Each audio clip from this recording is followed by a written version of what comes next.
Hey Beau, at what age and how can I start teaching a child about perception? I love this question. And the reason why I love it is because education is something that's near and dear to my heart. And the fact that I have three gremlins. So, in some sense, I've asked this question for many years, and I'm still asking this question. My three gremlins are Xana, Misha, Theo, 20, and 21, and 23. They're all at university in Bristol in the UK. And I'm answering this question from a really ideal context, which is in Budapest at the Real School. And the Real School is a place where myself and Dave Strudwick have been working to implement a program that we've been working on for many years, Dave and I, for, I don't know, 15 years. That program resulted in the youngest published scientists in the world at 8 to 10 years old. And it was the topic of one of my TED Talks, I think the second one. And so if you'd like to learn more about what we're doing in education, just send us an email at hello@lavamisfits.com. So when should I be teaching my child about perception and how should I do it? The reality, I'm going to be referring to my lab book here. The reality is that you already are. You always have been.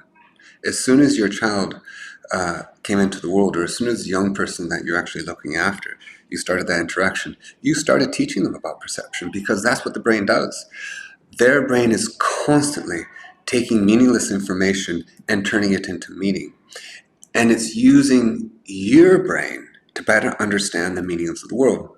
How many of you have been with, say, a little 2-year-old, and that little 2-year-old sort of, they're starting to run, maybe, and at least mine were, and their head is just too big and they haven't learned how to throw themselves into, forward without falling over.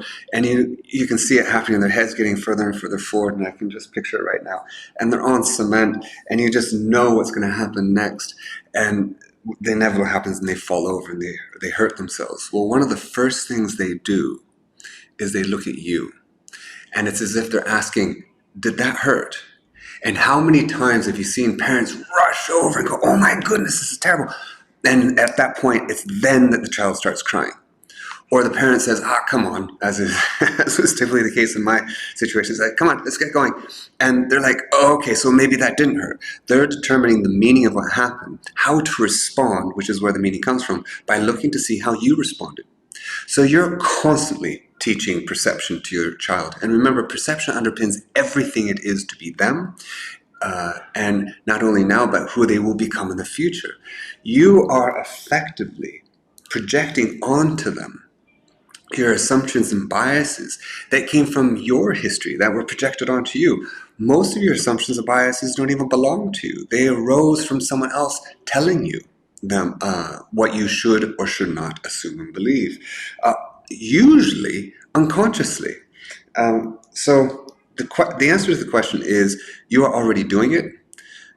The question really is, are you taking agency in doing it? Are you aware that you're doing it? Are you aware of the assumptions and biases that you're projecting onto your child? I've had friends, for instance, one of whom was, say, she was afraid of amusement rides. Okay? And her young people are the same, their children were the same age as mine at the time. I don't know, they were around 8 years old or something.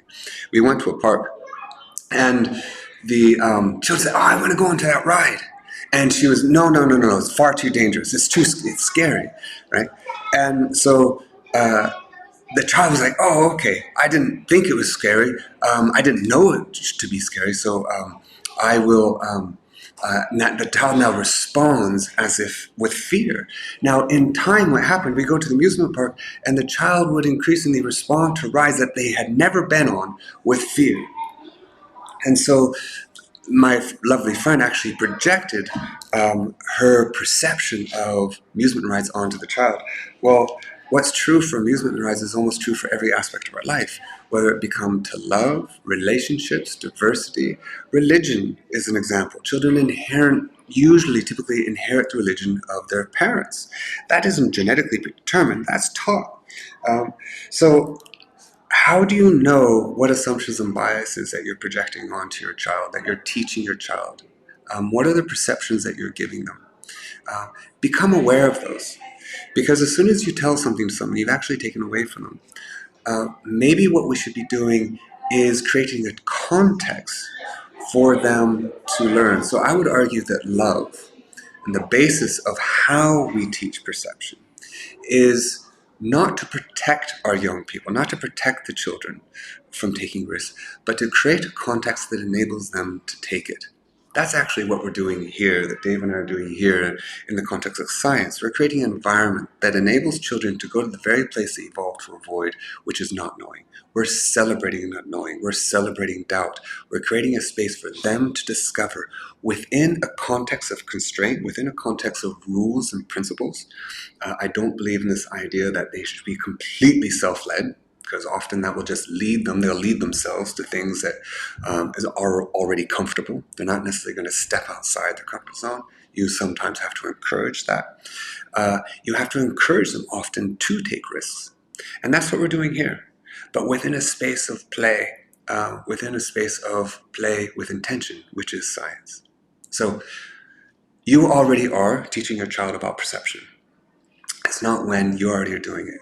The question is whether you know you're doing it, and what are the perceptions that you're actually teaching your child? What are the assumptions and biases that you're imparting onto them? Some of them might be brilliant, but some of them might not be. And you might not even be aware of the assumptions and biases that are guiding your own life that you're giving to them, which might actually constrain them.